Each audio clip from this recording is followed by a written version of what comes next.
Mikelek Iribarri egiten zuen ura guztia gogoratzean.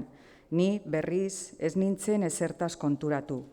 Gogoratzen naiz ospitale honetan esnatu nintzela eta ama eta aita ikusi nituela nire ondoan.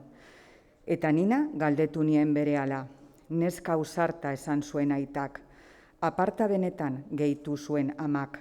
Ondo zegoela hori da ulertu nuen gauza bakarra, eta eskua burura eraman nuen, arrautza moduko konkor minbera neukan lekura.